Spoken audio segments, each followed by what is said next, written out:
Hello students, welcome to my channel easy learning accounts. आज की इस वीडियो में हम बैंक रिकंसिलिएशन स्टेटमेंट के ही आगे का पॉइंट पढ़ेंगे और देखेंगे as per passbook. Last 2 videos से हमने बैलेंस एज पर कैश बुक को पढ़ा और उससे बेस्ड न्यूमेरिकल भी किया।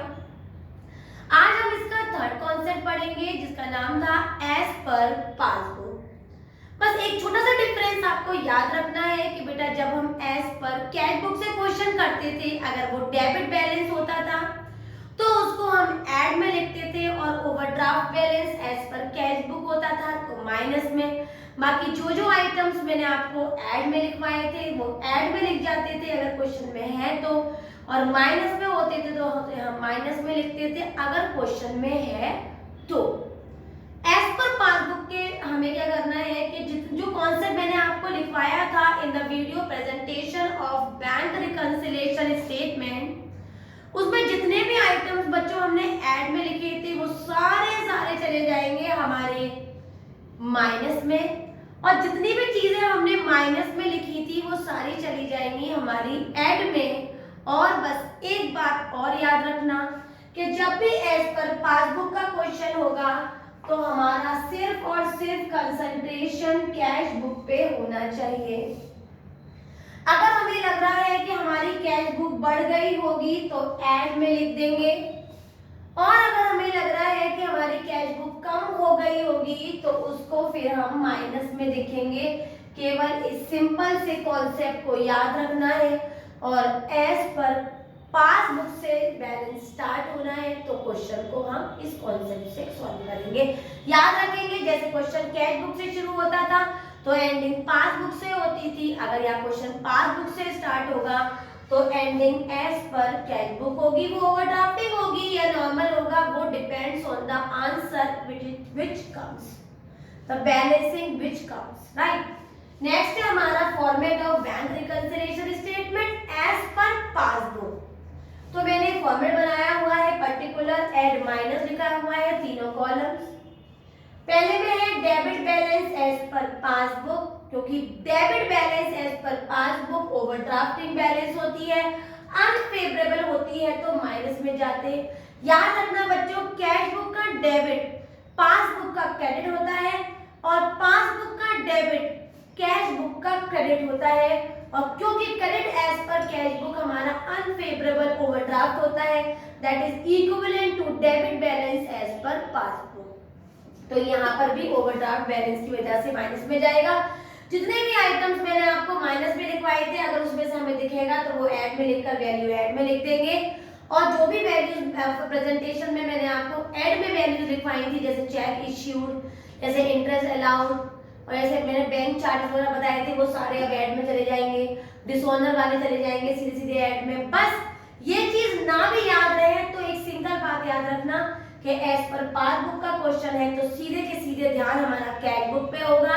अगर हमारा क्वेश्चन कह रहा है कि कैश बुक बढ़ गई है तो ऐड में दिखाएंगे, या क्वेश्चन कह रहा है कि कैश बुक घट गई है तो हम उसको माइनस में और आंसर निकाल लेंगे एज पर कैश बुक से, राइट। अब इससे बेस्ड एक न्यूमेरिकल करेंगे और देखेंगे कि इसका सॉल्यूशन हम कैसे करते हैं। मैंने एक क्वेश्चन लिखा हुआ है टीएस ग्रेवाल 2020। क्वेश्चन को ध्यान से रीड करते जाएंगे और बैलेंस एज पर पासबुक के क्वेश्चन में किस तरह से सॉल्यूशन करते हैं उसको देखेंगे। क्वेश्चन है हमारा from the following information prepare the bank reconciliation statement.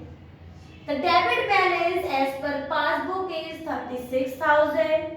On comparing it with the cash book, following differences occurred. They are check issued but not presented for payment, check deposited but not collected, check entered in the cash book but not banked, directly deposit to the bank in by the customer. इन सबको हम bank reconciliation में दिखाएंगे।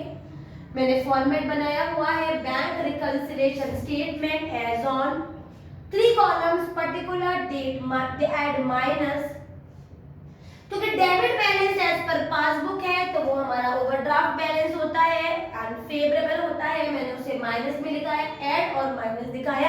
अब differences पढ़ना शुरू करते हैं। Cheque issue, cheque cash book में एंटर कर दिया है, लेकिन बैंक से अभी उसका पेमेंट नहीं हुआ है, तो कैश बुक हमारी कम हो गई, लेकिन पासबुक नहीं कम हुई, और हमें ध्यान केवल कैश बुक पे देना है, तो माइनस में आ जाएगा 19,700। तो यहाँ पर नाम लिखेंगे cheque issued but not presented for payment, right. हमारा अगला पॉइंट है cheque deposited but not collected. Cheque deposit कर दिया, लेकिन पैसा अभी हमने कलेक्ट नहीं किया है, तो क्योंकि पैसा कलेक्ट नहीं किया है लेकिन चेक डिपॉजिट कर चुके हैं, तो पासबुक से पैसा कट गया है, पैसा हट गया है, पैसा कम हो गया है, लेकिन कैश बुक से अभी कम नहीं हुआ है, तो कैश बुक बढ़ गई है। और यहाँ लिखेंगे cheque send to bank but not collected, या cheque deposited but not collected 25,000 add में चले जाएंगे। Cheque entered in the cash book but not bank, बात एक ही है कि चेक मैंने कैश बुक में एंटर कर दिया है, लेकिन अभी उसको बैंक में नहीं भेजा है, तो यहाँ लिखेंगे कैश बुक बढ़ गई। Cheque entered in cash book but not bank, ये भी हमारा ऐड में आ जाएगा क्योंकि कैश बुक बढ़ गई है। और लास्ट देखेंगे directly deposit to bank by customer. अगर डायरेक्टली बैंक में डिपॉजिट कर देता है कस्टमर, तो पासबुक बढ़ जाएगी, लेकिन कैश बुक नहीं बढ़ेगी, तो उसको हम माइनस में दिखाएंगे। Cheque directly deposited to bank by customer, तो पासबुक कम हो जाएगी, 11,000 हम कैश में लिख देंगे क्योंकि हमारा हाई कंसंट्रेशन सिर्फ और सिर्फ कैश बुक है।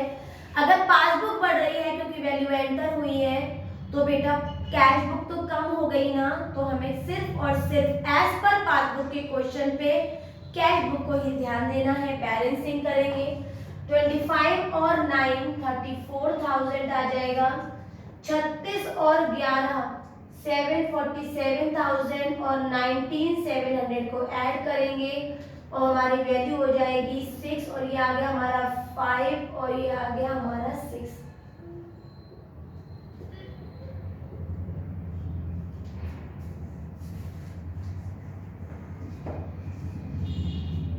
और यहाँ बैलेंसिंग आएगी 66,700। एक साइड बैलेंसिंग आ रही है ऐड में 34,000 और माइनस में जा रहा है 66,700।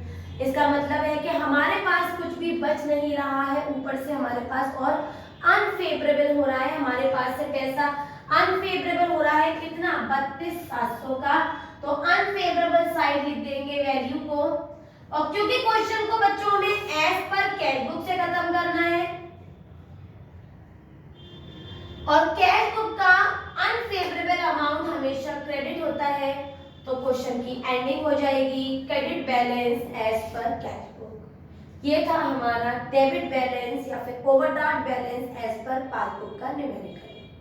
आज हमने न्यूमेरिकल पढ़ा किसका, डेबिट बैलेंस एज पर पासबुक का, जिसके लिए हमें बस 2 बातें ध्यान रखनी है। एक बात, जब भी क्वेश्चन एज पर पासबुक का होगा तो हाई कंसंट्रेशन कैश बुक पे होगी, कैश बुक बढ़ रही है तो ऐड कर देंगे, कम हो रही है तो माइनस। दूसरी बात बच्चों जो याद रखनी है, अगर क्वेश्चन एज पर पासबुक का है एंडिंग एज पर कैश बुक से होगी, लेकिन डेबिट क्रेडिट का कोई फिक्स नहीं है, डिपेंड्स ऑन द अमाउंट। अगर यहाँ पर 74,000 होता तो पैसा बच जाता, तो आंसर में यहाँ पर डेबिट बैलेंस एज पर कैश बुक दिखाती। तो कैश बुक की स्टार्टिंग तो पासबुक की एंडिंग, पासबुक की स्टार्टिंग तो कैश बुक की एंडिंग, ये फिक्स होता है। जो फॉर्मेट मैंने आपको पढ़ाया था उसकी सारी वैल्यूज जो ऐड की थी वो माइनस में चली जाएंगी एज पर पासबुक के बैलेंस में, और माइनस की चीजें ऐड में हो जाएंगी, बस ये बात ध्यान रखनी है। और सिर्फ कंसंट्रेशन कैश बुक पे रखना है कि जो भी ट्रांजेक्शन हुआ है उसका इफेक्ट हमारी कैश बुक पे क्या हुआ है। तो क्वेश्चन BRS के कभी गलत नहीं होंगे एज पर पासबुक के। अगर एक एक पॉइंट आपको समझ में आया हो, वीडियो अच्छी तरह क्लियर हो गई हो और डेबिट बैलेंस एज पर पासबुक आपको अच्छे से समझ में आ गया हो, तो मेरी वीडियो को लाइक करें, शेयर करें और मेरे चैनल को सब्सक्राइब जरूर करें। Thank you.